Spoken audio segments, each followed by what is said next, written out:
Boa tarde. Eu começaria agradecendo o convite do Ministério do Trabalho e do Emprego para participar deste seminário sobre rotatividade no mercado de trabalho, diagnóstico e propostas de enfrentamento, nesse painel sobre múltiplos olhares sobre a rotatividade. Eu não tenho uma pesquisa, eu vou fazer uma exposição e me referir à informação, particularmente da pesquisa do Diese, porque eu tive acesso, mas achei muito interessante a informação colocada também pelo o Carlos Eduardo. Carlos Henrique. Eu acho que o estudo do Diese mostrou com muita clareza que continua muito alto o número de desligamentos que ocorre durante o ano em comparação com o número de emprego dos estabelecimentos. O número de desligamentos é particularmente grande nos contratos de trabalho que seguem a CLT. O estudo do Diese mostra que a relação entre o número de desligamentos no ano e o número de empregados de estabelecimento ficou ainda maior com o crescimento da economia e particularmente com o crescimento do número de contratos CLT que ocorreu entre 2004 e 2012. Em 2004, o número de desligamentos correspondeu a 53% do número de empregos seletistas. De 2004 a 2012, o emprego CLT aumentou 60,5%. Essa variação de 60,5% equivale a um crescimento de 6% ao ano por 8 anos consecutivos. Ou seja, foi uma ampliação apreciável do número de empregos seletistas. Já o número de desligamentos ao longo do ano aumentou ainda mais. Aumentou 95%, ou quase 9% ao ano, por 8 anos consecutivos. Em consequência, o número de desligamentos durante o ano, em relação ao número de empregos seletistas, aumentou de 53% para 64% entre 2004 e 2012. Pouco menos do que quase 2/3 nesses 8 anos.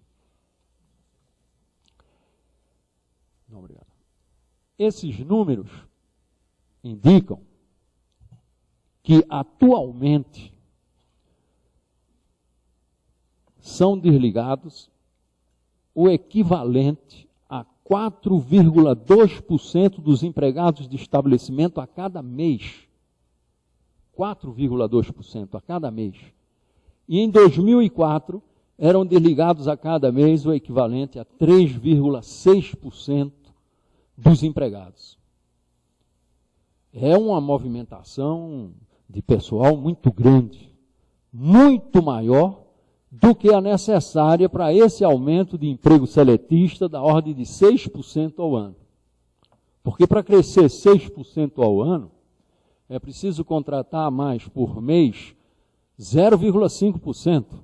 E você está desligando 4,2% por mês.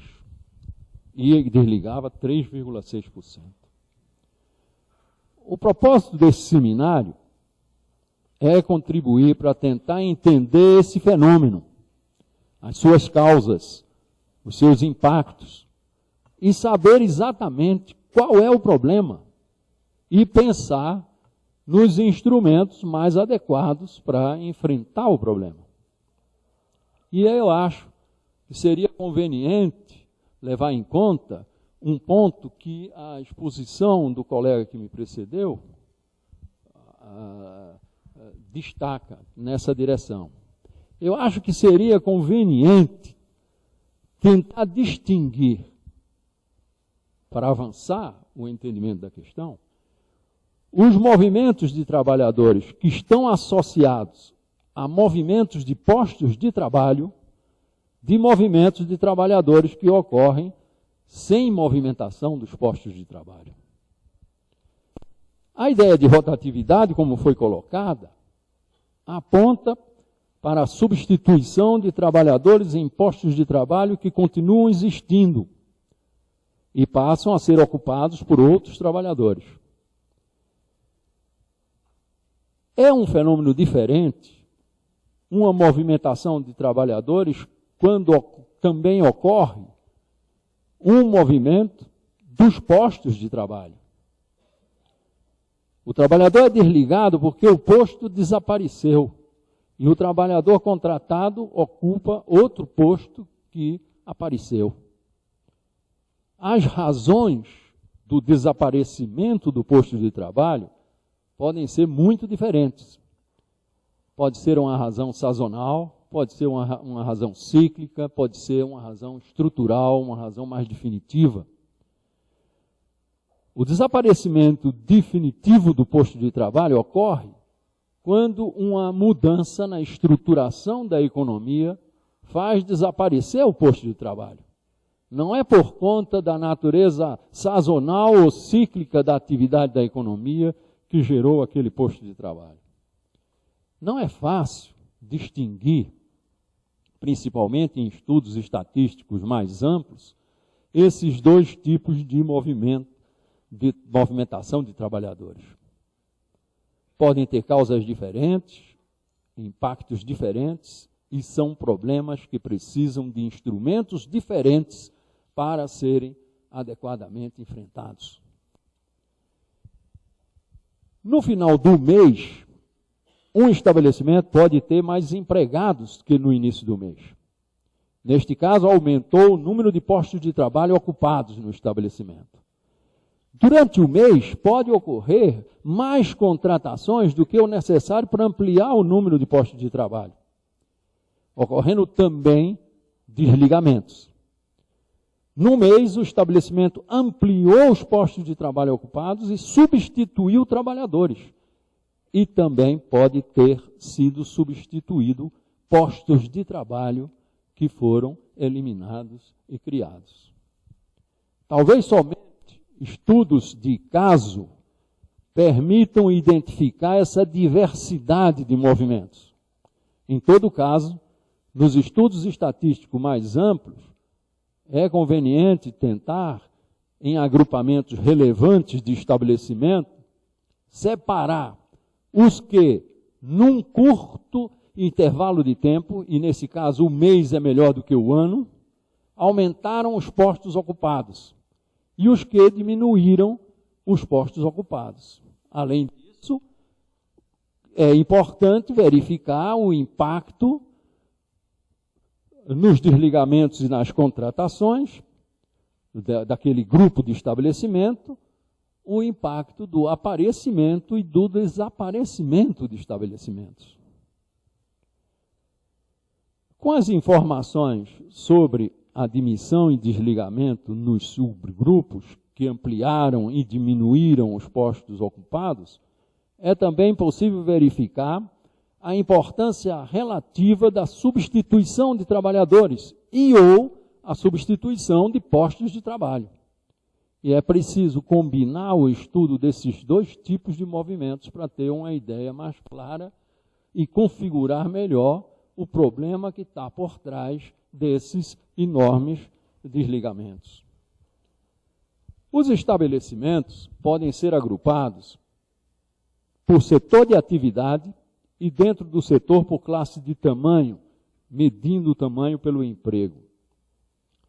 Comparar a substituição de trabalhadores e ou postos de trabalho com a ampliação ou redução dos postos de trabalho ocupados, além das variações de tamanho dos estabelecimentos preexistentes, o efeito sobre o total de postos de trabalho do agrupamento, do aparecimento e do desaparecimento dos estabelecimentos.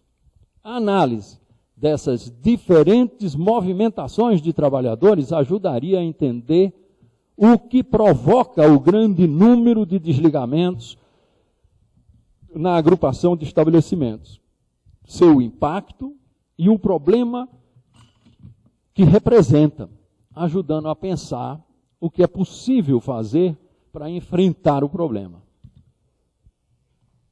É, então, preciso um estudo detalhado dessas questões. Mas mesmo sem esse estudo detalhado dos diferentes movimentos, a caracterização dos desligamentos em 2004 e em 2012 ajuda a dar uma ideia dos tipos mais frequentes dessa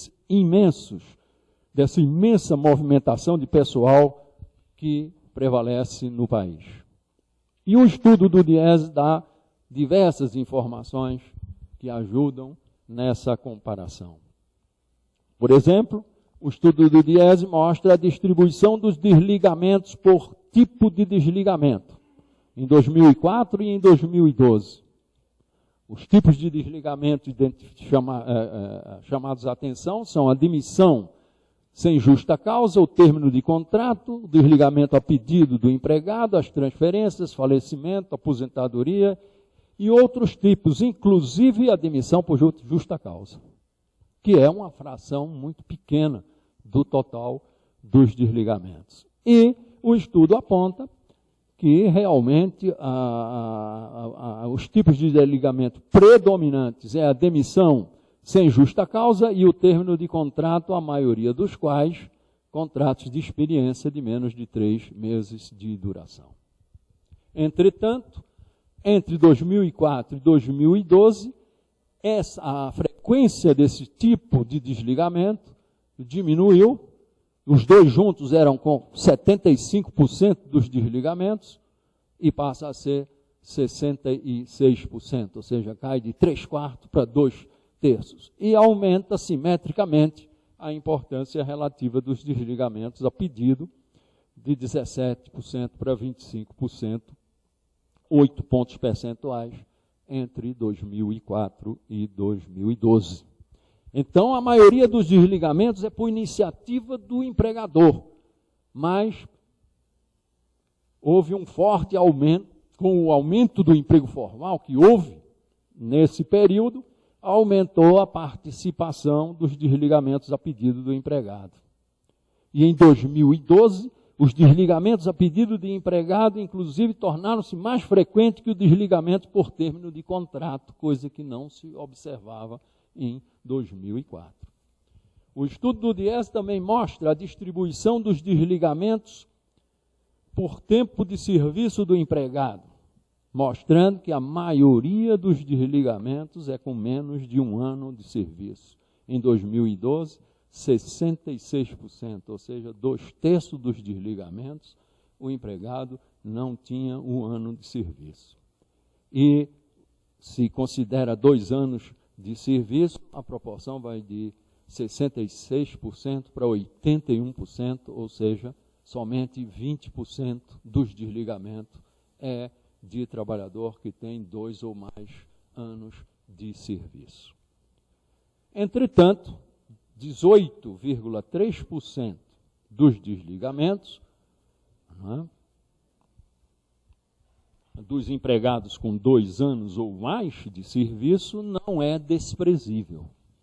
Não é desprezível, e se considera esses desligamentos em relação ao emprego, constitui cerca de 12% do emprego formal existente. Então, o grosso da movimentação de trabalhadores é trabalhadores que não conseguem acumular tempo de serviço. Mas não quer dizer que se restrinja apenas a trabalhador que só tem um curto tempo de serviço. Também é frequente, 12% do emprego é desligamento de pessoas que têm mais de 2 anos no serviço e, portanto, acumulou experiência e tem um certo encaminhamento de vida profissional. O estudo do Diese também mostra uma série de outras características, né? Mostra que 150 mil estabelecimentos, 6% dos estabelecimentos em 2012, né, tiveram mais do que 25 desligamentos e representaram 64% dos desligamentos. Né? E que 54% desses desligamentos foram de 20 categorias ocupacionais. E 9 dessas categorias têm mais de 2%, representam mais de 2% dos desligamentos ocorridos. A categoria de longe a mais frequente desligamento é vendedor e demonstrador, com quase 10% dos desligamentos. Mas escriturário, agente, assistente e auxiliar de escritório constitui 7% dos desligamentos. E se for somando as categorias, 3 categorias representam 22%, ou seja, 1/5 dos desligamentos. 4 famílias de ocupacionais representam 1/4 dos desligamentos. 7 famílias, 1/3 dos desligamentos. E 17 famílias ocupacionais, metade dos desligamentos. Então, os desligamentos são muito frequentes num número relativamente pequeno de categorias profissionais. E também é ilustrativo, sobre quais setores de atividade têm maior frequência de desligamentos. E aí é interessante comparar a proporção do que representa os desligamentos desses setores em relação aos desligamentos totais ocorridos e junto com a comparação entre o emprego desses setores, 31 de dezembro, em relação ao total do emprego da RAS. E aí se nota que os setores que têm uma participação desproporcional nos desligamentos são, comparativamente à participação no emprego, são comércio varejista, com 19% dos desligamentos e 16% dos empregos, serviços administrativos, técnicos e profissionais, 16% dos desligamentos e somente 11% do emprego, construção civil, 12,4% dos desligamentos e 6% do emprego, alojamento, alimentação, reparação e manutenção, com 9,2% dos desligamentos e 8,5% do emprego, agricultura com 5% dos desligamentos e 3% do emprego, e, finalmente, a indústria de alimentos e bebidas com 4,5% dos desligamentos e 3,9% do emprego. Então, nesses poucos setores que representam metade do emprego formal, eles representam 2/3 dos desligamentos ocorridos no ano de 2012. Seria interessante procurar saber quanto desses desligamentos é por eliminação de estabelecimento, por redução no pessoal de estabelecimento que continuam, por substituição de postos de trabalho e por simples substituições de trabalhadores.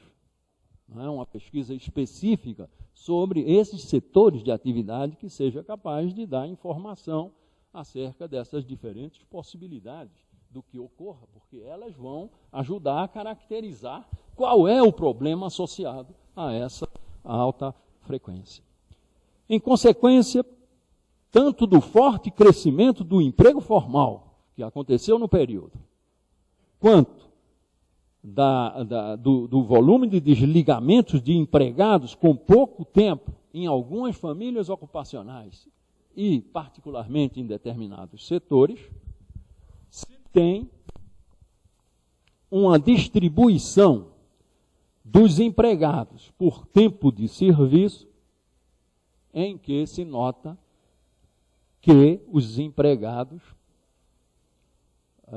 a participação dos empregados com mais do que 3 anos de serviço é muito pequena. E a comparação com outros países é ilustrativo disso. Por exemplo, o Brasil, os empregados formais com até 1 ano no serviço significa 43% dos empregados. Na Austrália são 21%, no Canadá 20%, na Espanha 18%, na Alemanha 15% e na França 14%. E nós 43%. Se consideramos até 3 anos de serviço, no Brasil 68%, na Austrália 46%, no Canadá 43%, na Espanha 34%, na Alemanha 29% e na França 25%. Com mais de 3 anos no estabelecimento, no Brasil 32%, na Austrália 54%, no Canadá 57%, na Espanha 66%, na Alemanha 71% e na França 75% dos empregados. Para mais de 10 anos no serviço, no Brasil só 12%, na Austrália 21%, no Canadá 28%, na Espanha 33%, na Alemanha 41% e na França 43%, com mais de 10 anos no serviço. E, como foi destacado aqui, nós estamos com a taxa de desemprego relativamente baixa. Agora, medindo a nível do país e não somente nas regiões metropolitanas, porque as regiões metropolitanas, é curioso, as regiões metropolitanas absorveram os problemas de mercado de trabalho das transformações que aconteceram na década de 90 e pioraram enormemente a situação do mercado de trabalho. E também usufruíram também desproporcionalmente das melhoras de mercado de trabalho que aconteceram particularmente depois do boom internacional das commodities a partir de 2002. E hoje, as condições de mercado de trabalho metropolitana são melhores do que a do conjunto das outras regiões. As metrópoles sofreram muito e também se beneficiaram muito dessa retomada do crescimento da economia e da formalização dos contratos de trabalho. Mas se você pega o censo demográfico de 2010, você tem que a taxa de desemprego está 7,7% para o total do Brasil. E era 15% no ano 2000. Melhorou bastante, caiu a metade. Caiu de 15% para 7,7%, mas ainda é 7,7% em 2010. E se nós comparamos o número de desempregados com os de empregados assalariados, o número de desempregados é quase 12% do número de empregados. E nós sabemos que, pelo menos no emprego formal, os desligamentos são da ordem de 4,2% ao mês. Então, nós temos 12% de desempregados por empregado e desligamentos da ordem de 4,2%. Ainda temos um número apreciável de desemprego em relação aos desligamentos que ocorrem no mercado de trabalho formal. Agora, não tenha dúvida que se a taxa de desemprego continuar diminuindo, vai ser mais difícil acomodar tanta movimentação de pessoal e então talvez tenhamos que pensar mais seriamente em como atuar para reduzir essa movimentação de trabalhadores e melhorar a intermediação de mão de obra no Brasil. É isso que eu gostaria de dizer para vocês hoje. Muito obrigado.